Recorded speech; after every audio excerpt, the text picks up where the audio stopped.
our agenda for today, we will start with the meeting purpose, a reminder of what this meeting is intended to cover, and then we will be reviewing Senate Bill 552, which is the bill that requires the preparation of this plan, as well as our progress to date. We'll then be focusing on the majority of this meeting on response actions and mitigation strategies that our team, in conjunction with the county, have identified as potential options for the county as part of this plan. Then the next steps in this process, and then we'll open it up for comments and questions. Today's meeting purpose really will start. Key piece is a reminder of drought resilience planning requirements, and then presenting those potential drought response actions and clarifying the county's responsibilities when it comes to those actions. So to start, we have Senate Bill 552, which was passed by the state in 2021, which set new requirements for small water suppliers, county governments, to help small water suppliers and rural communities implement more proactive drought planning. This was in response to past droughts, especially the 2012 to 2016 drought, to address gaps that were noticed in local and state water management for drought and water shortage preparedness. And under this, it's set that both the state and local governments will share the responsibility for preparing and acting in the case of a water shortage event.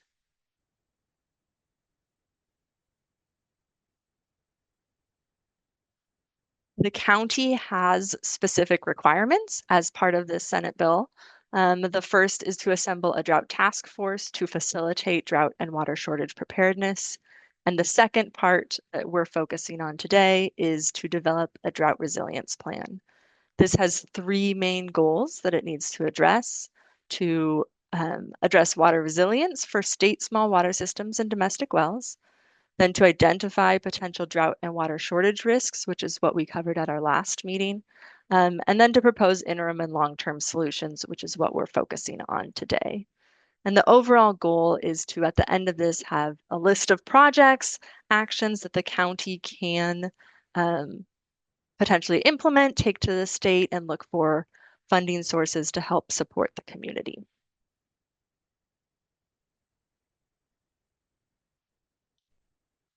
We also want to make very clear up front that this drought plan does apply to state small water systems, which are those very small water systems, and domestic wells. It does not apply to larger community water suppliers, urban water suppliers, or agricultural water use, whether that be from groundwater or groundwater or surface water.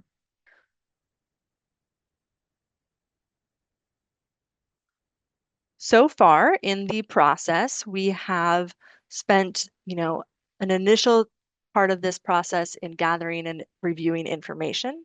The county, local communities, and agencies have already done a lot of work on water conservation, drought planning, and so forth. So we're building from existing efforts in Marin County already.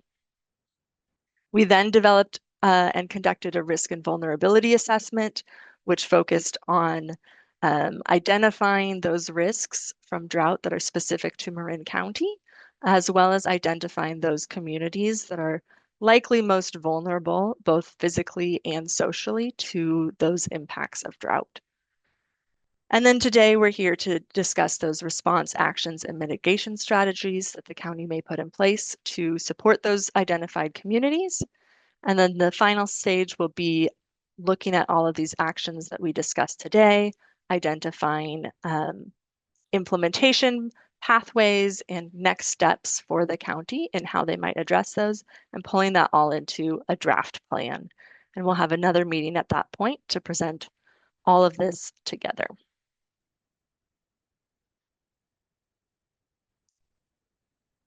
So now we'll move into the response actions and mitigation strategies. Before we move into the individual actions, we want to clarify some of these terms and provide context before we dive in. So there's two categories for this that the state requires to be considered.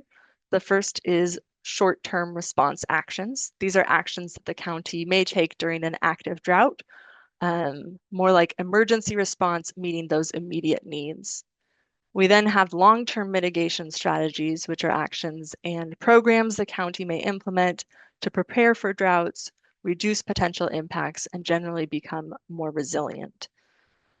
We also want to clarify that the county is not required or committed to implement all of the identified actions. They're developing a plan, and we're looking at all of these as proposed actions, and then we'll figure out as we look into that implementation stage, which of them make the most sense, which of them there's the resources for the county to pursue. Also, as we move into this, we'll talk through short-term response actions first, and then long-term mitigation strategies. We are not including every possible option that could be out there to both respond during a drought or prepare for a drought. In initial discussions with the county, other local input, we're presenting those actions that so far have appeared to be the most relevant to the impacts that the county experiences and potentially the best fit. These may change in the future as the county takes next steps to investigate implementation strategies and what there may be resources and interest in implementing.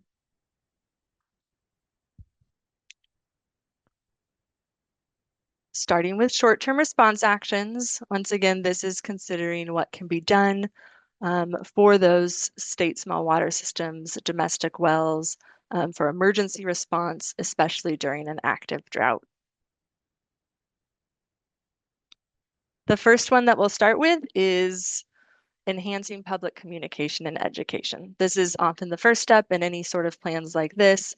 This one specifically would look at improving communication between the county and the public by promoting a public website with drought resources. This is often something that maybe water agencies, urban suppliers have in place, but not all of that is relevant to those state small water systems and domestic well owners. This would, potentially and likely include information on key contacts within the county, local non-governmental organizations, nonprofits, as well as water hauling best practices, well contractors that may be available to support immediate needs, information on water quality testing and water safety, as those can be impacted during a drought, and a guide to maintaining a well and things to look out for in a drought. Benefit of this is really getting that public access to drought resources, helping improve coordination between different agencies and departments and the public so that all of the people that need this information, including many of you, can find that information that they need easily.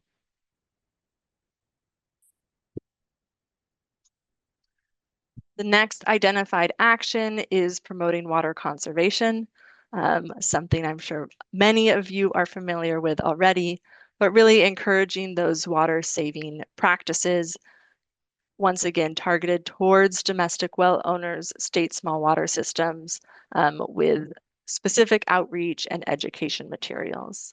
This also may include rebates for low flow fixtures, water management resources, including information on on-site stormwater capture, gray water use, how to use water efficiently on your property, water efficient landscaping information, and the potential for voluntary wellhead metering. When we're talking about this would be independent metering for yourself to understand water use, not the county monitoring how much water you're using, but just providing that as a input for you in water use. Benefits of this are reduced stress on limited groundwater supplies, and it builds on a lot of existing regional water conservation efforts that are already in place. As part of both of those, this may also include partnerships with non-governmental organizations and local nonprofits, especially looking for the county to collaborate with those to assist those communities that may be underserved by existing resources and programs. This may include providing bottled water, more resources on storage tanks, and specific outreach and maybe funding support. Initial parts of this would include identifying those communities in need and those organizations that may be best suited to support those communities, and then also maintaining a publicly available list of those organizations providing drought support so people know all of those resources that may be available to them, even if the county can't meet all of those needs. Benefits are building on existing community connections and improving water access and equity, especially for those vulnerable communities. And it also can open up other avenues for funding and sharing of funding resources where there may be limitations.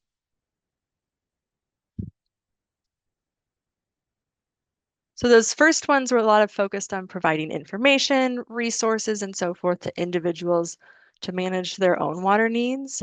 But there also can be obviously very immediate needs for water when a well may run dry.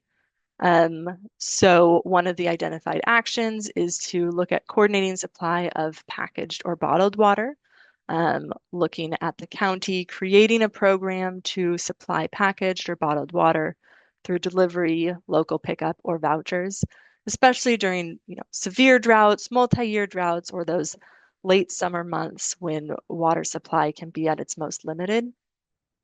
This could look like a lot of different things, and the county would need to pursue what that may look like, but could be local water pickup centers, it could be vouchers for bottled water, and that may also include partnership with those existing organizations for distribution where they may already be distributing other resources.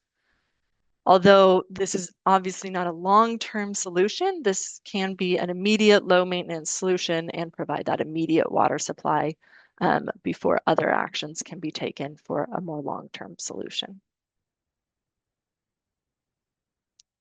One of the other actions about providing water supply is considering the county providing water hauling resources.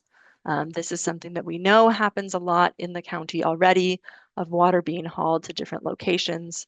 And so the county is looking at establishing a network of approved water haulers to deliver bulk water to those impacted residents and state small water systems. What this could look like is creating a list of those licensed water haulers, potentially developing contract templates to make it easier for individuals to contract with those water haulers and get supply, identification of neighborhood storage sites where a neighborhood may be able to share a larger tank, which makes it easier to get a larger amount of supply and sharing of resources, and potentially financial assistance and cost sharing for those water hauling needs, depending on funding availability. This also has the benefit of being a quick, immediate drought response. Once again, not a long term, but that's what comes later. And it builds on, proven drought strategies that are already happening in Marin County.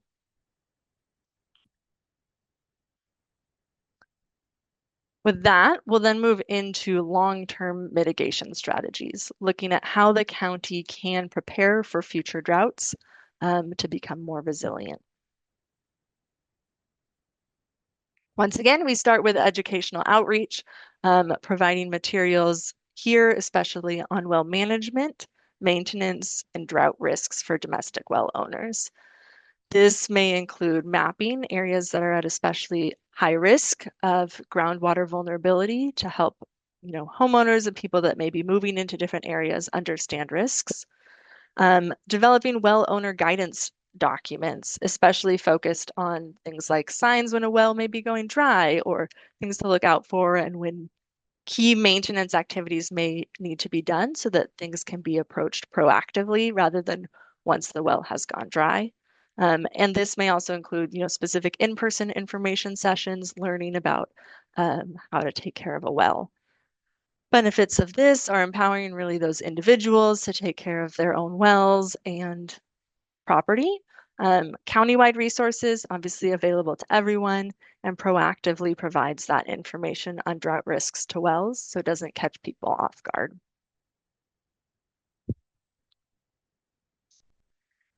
The next item is developing a drinking well mitigation program. This is one of the items that is required to be considered under the state law, and in this case would be establishing a well mitigation program to help reduce those water shortage risks and or offset drought impacts.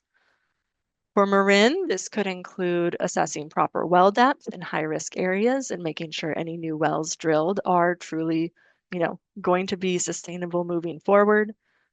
Developing support programs for well installation or remediation, whether that be financial assistance, permitting assistance, technical assistance, um, and strengthening or streamlining any well permitting processes to make sure that those wells that are installed are resilient, not impacting neighbors, and are really to the benefit of the groundwater systems around them. Here, we're once again proactively addressing dry wells as well as responding to the wells that may have gone dry, supporting the well owners, and ultimately working to effectively manage the groundwater within the county. Tied to that, and maybe part of that mitigation program, the county would look at supporting on-site storage opportunities. This would specifically look at supporting domestic well owners to install or expand existing non-potable water storage on individual properties to maximize the use of groundwater for potable demands. So although this may not be drinking water stored in those tanks, by installing tanks or improving those, that allows homeowners and so forth to offset their groundwater use and use that groundwater where they really do need it. This, as mentioned, could include above ground storage tanks. It may also include rehabilitation of irrigation or livestock ponds where that's on site as well. And it may also include improving on-site infrastructure, making it easier to access the tanks, making sure plumbing connections and so forth are all set up in a safe manner and an easy way to use that water. This similarly, like a lot of these, is looking at supporting self-managed water use. This one particularly could expand access to hauled water sources and make that available to more people. And having more water on site is always going to help in improving wildfire resilience and any wildfire fighting efforts. Now, there's a lot of things that we've talked, that I've mentioned, and there's a lot of these programs that the county is considering, but there are a lot of steps to get there, and there's limited information available. So one of the other long-term actions identified is to fill some of those data gaps. This would look like collecting and organizing missing data on wells, identifying water usage patterns throughout the county, potential storage capacity existing out there, and emergency water needs in order to build a comprehensive database really for the county's internal use in planning for drought and responding to drought. So this may include creating a well database primarily to understand locations of wells and which wells are active or inactive. The existing data out there has a lot of gaps, as well as has wells that may have been inactive for many years. And understanding the extent of wells within the county helps the county identify how many people they may need to be supporting during a drought. This also would look at identifying population supplied by domestic wells, understanding historic water availability, and documenting storage facilities and well locations. The benefits of this are really improved emergency decision-making, better understanding of supply and storage needs within the county, and enhanced drought planning.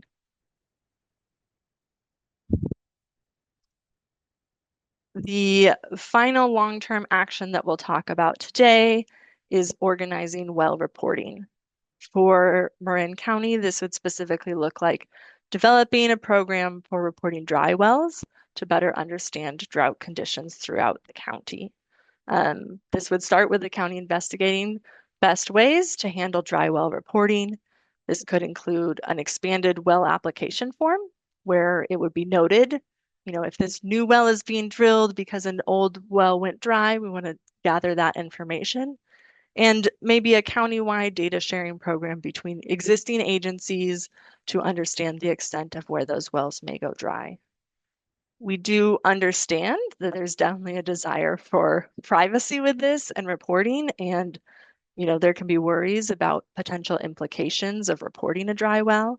And so the county, will consider that and would be looking at ways to alleviate those concerns, while also knowing that it's difficult for them to provide support and resources if they don't understand the extent of the problem. Benefits of this really are that real-time drought information, understanding how bad the drought may be for those domestic well users, and improved information for decision making and potential funding. The more dry wells that are reported, the easier it is for the county to document that there is an issue within the county and get emergency funding. There are a few other actions considered that we'll mention here. Just briefly, we are not going into these in detail, but as they're not ones that at this point have been deemed, the most effective or applicable to the county, but could be considered in the future.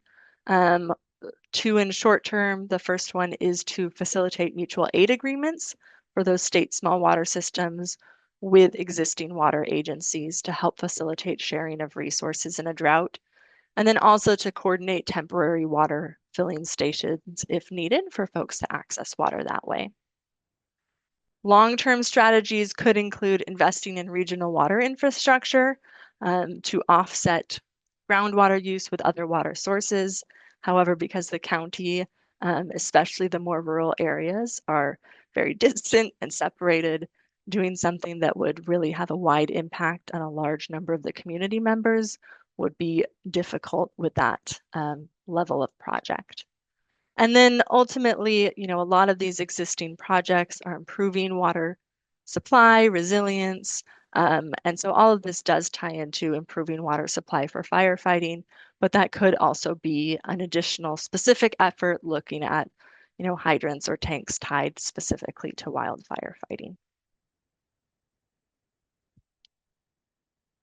So next steps in this process. Back to this slide again. So as was mentioned, this is, we're checking in here, presenting these proposed actions, and we'll get any feedback. But then we'll be tying that all into developing implementation strategies, looking at feasibility of all of these different options, prioritizing what may make the most sense for the county to pursue first in actions, given whatever resources may be available.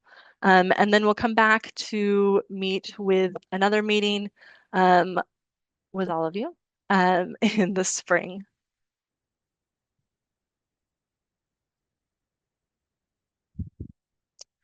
So that will be opening it up to public comment and questions shortly. Let me make sure I'm opening that up to everybody. But a few items before we do move into that. We once again have the QR code, which is that link in the description box as well. And then the county also has, which I'll paste in the chat, a website specifically dedicated to this effort.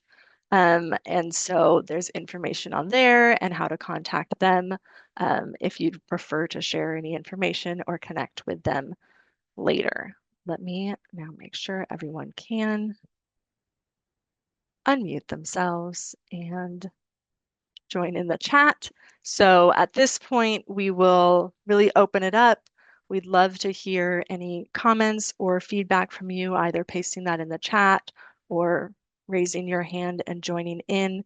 We're specifically interested in comments, ideas. If you own and maintain a domestic well yourself and you have thoughts on what would be the most valuable to you during a drought, what support you'd like to see, we'd love to hear that.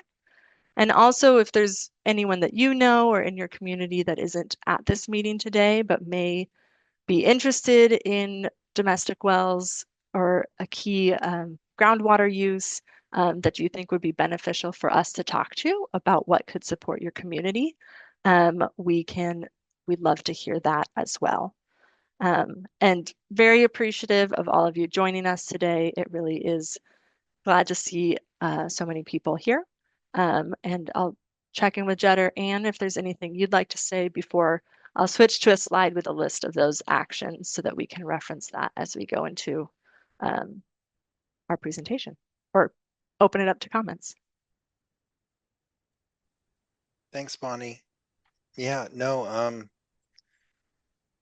thanks for the presentation, and I'm interested to hear what input or comments, questions people have. And Bonnie, we do have a question in the chat from Keith. They asked, is it possible to obtain a copy of this presentation? Absolutely. I think with the last one, we'll save this presentation and then it'll get posted to the county's website for this specific program so that that's available for all of you to reference there.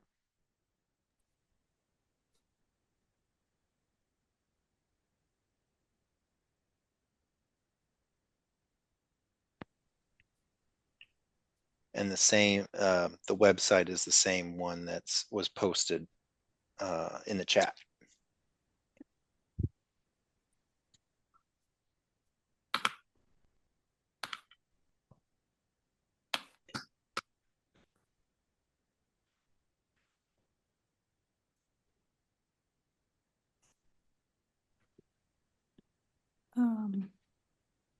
Well, Hi, if there are, Martha. Hey, good afternoon, good evening, whatever Good it is. It's evening. been a long day. Maybe it got dark over the course of this meeting.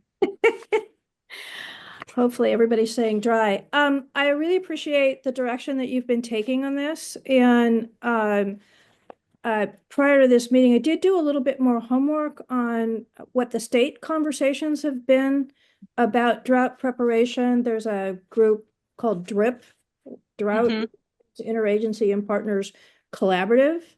So this has been a statewide conversation, and they've had a lot of conversations about what it means to help counties actually fulfill the 552. So you might want to take a look at it. One of the things that they were flagging was a recommendations for what they called a voluntary well monitoring program, voluntary community well monitoring program. And it really goes back really into the education space of providing the tools that help people that have the wells to collect that data, and to the extent people share the data. There was also a really nice reference, I don't know if you've seen it yet, to Napa County has a really nice well owner's guide. Okay. A really good illustration of the type of information that will empower well owners to, particularly in West Marin, we know we're on this, we don't have groundwater basins in the classic sense, rock. So that the more people really understand where they're living and some of the constraints, they can also figure out some of the opportunities for how to manage their system. And then the final thought I had on this was listening to the fire safe work that's been done by County of Marin. I would take a look at some of the ways in which they've approached the public education side of that, because they've done a really nice job of what does it mean to anticipate problems with a well, prepare for problems with a well, and then some of the other tools that would go into thinking across Marin, particularly on the fire safe side, why hydrated landscapes are really important. Well, that's part of your water use. How do you make sure your well is available for that, as well as the kind of storage that you're talking about? And then finally, I hope that as we're looking at this plan, particularly for West Marin, I may have made this comment before, but when I think about all of us out here on wells, I'm in the Cascio area. The distinction between residences and farms or ranches is not a big one. And so, when we think about this, there's no reason not to be thinking about it in an integrated way of how we're supporting our West Marin community, which is both. Correct. So, and I think that fits in with some of your slide on the increasing the storage and that approach, which can have multiple benefits across our communities. Absolutely. Thank you, Martha. I'm also seeing a question here from Sandra in the chat about harvesting rainwater specifically for ag purposes. That's, tying into Martha, that is one of those multi-benefit things, however, is not something that we're focused specifically on here, really as the focus of this is more on domestic well use, but that would tie in with some of those, on-site water practices that would include water harvesting that then could be used for, irrigation purposes on site to help offset that use. But this wouldn't be necessarily looking at large scale ag so much, but definitely kind of connected into some of those existing programs and thoughts. That's great to hear, Sandra, firsthand that's helpful for you.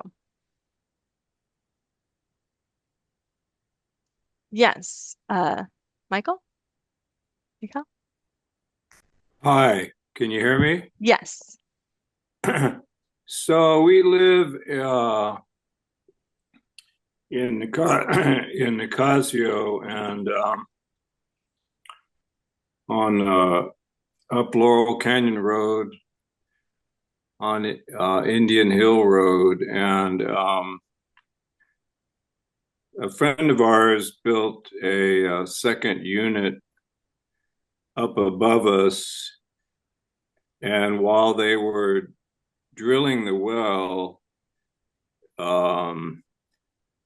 they had to test the well, so a lot of water ran off, and we were dry for like 12 hours. And then the well came back. What I'm concerned about is the potential for, and I love my neighbors, so I don't want to be anti-neighbor, but I'm concerned about people deciding to grow crops in our area that might deplete the overall well availability for all our neighbors. And is there any way of controlling that? I think that's more of a county. I mean, that's something we can definitely include. I think that's more of a county specific thing and maybe a permitting or land use side of thing. Anyone, Sherry, are you able to chime in? I think you're on mute. I can speak just a little bit about what Michael was talking about. So the first part I want to address is his neighbors when they were drilled their well, and that testing is a one-shot deal during dry season, and it's potentially a 3-day test. And unfortunately, his well is obviously though those wells are under the influence of each other. I'll say it like that, and that's a one-shot deal, but the reason I will say this county requires a 3-day testing because we want to make sure that you really do have adequate water when times get dry. So that's unfortunate that his well went dry, but so I wanted just to say that that's the standard practice for testing wells to determine what the yield is during dry season and generally over 3 days. But the other part, the question about the growing of crops, that's a little trickier. I'll say it comes back to a plan, like you have a lot of opportunity to do what you want on your property, but there's planning requirements. Depending on where you are, you may be in the coastal zone, so you may have additional requirements and things like that. And I'm going to apologize because I don't know what the planning requirements are for maybe your neighbors are citing a vineyard or if they're just doing like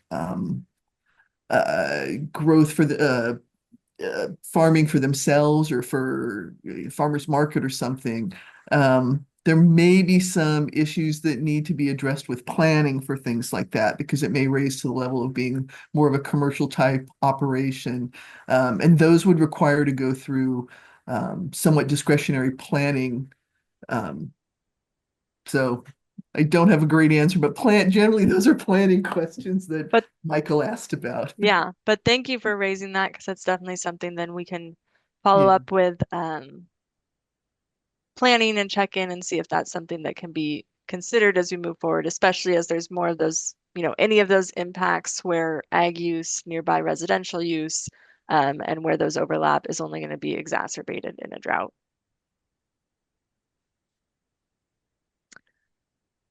seen comment from Ashley. There's no specific, comment deadline that we need those comments by. Obviously, the sooner the better, and we are planning to meet in the spring again. So before then, so that we have a chance to, look at those and respond. And Sarah, thank you for sharing that information in the chat as well. There is, ongoing effort, I know, through those drip work groups as well as through counties and collaboration between counties hosted by DWR and so forth to share resources and work towards developing these plans.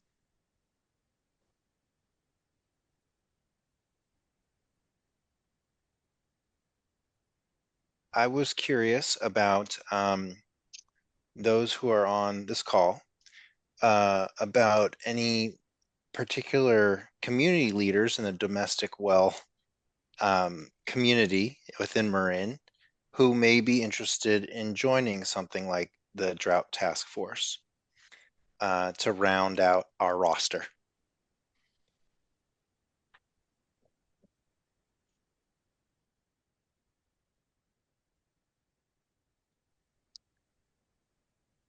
And that's certainly something that if you don't want to share names now, that's something that would be great to send through to the county or, talk to whoever first before you volunteer them for things.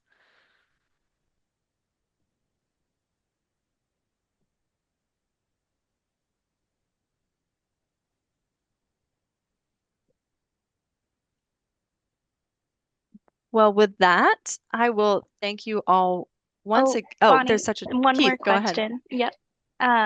Keith asked, what are the requirements for such a task force? Judd, do you want to answer that as you're you're developing that? There's no specific, state requirements on who must be on that Right, task right. force. Right now, what we've been doing, we have a quarterly Marin water managers meeting, which includes the two major water districts as well as the community water systems throughout the county. And so that's where, since the previous drought, where a lot of drought coordination has occurred, but we are interested in having leaders in this community to show up as representatives when we are talking about more domestic well issues, to join that quarterly meeting, as well as the potential of having a separate group specifically geared towards domestic wells. So it would be in the matter of helping as a sounding board on implementation of this eventual plan that we're developing, which we are planning to be complete June of this year. And I'd really say really a lot of it's, the interest and the time for that. So, Right. Judd, if you could share your contact info, that'd be great.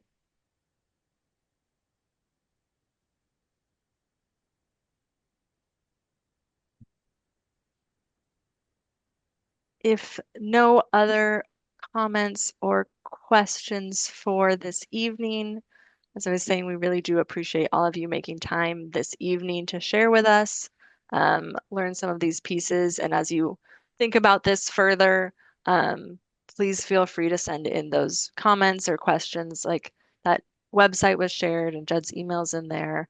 And so if you submit things that way, then we can respond to you and take into consideration any of your concerns or thoughts on what would be beneficial for Marin, especially West Marin and the rural areas supported by groundwater. So thank you all very much.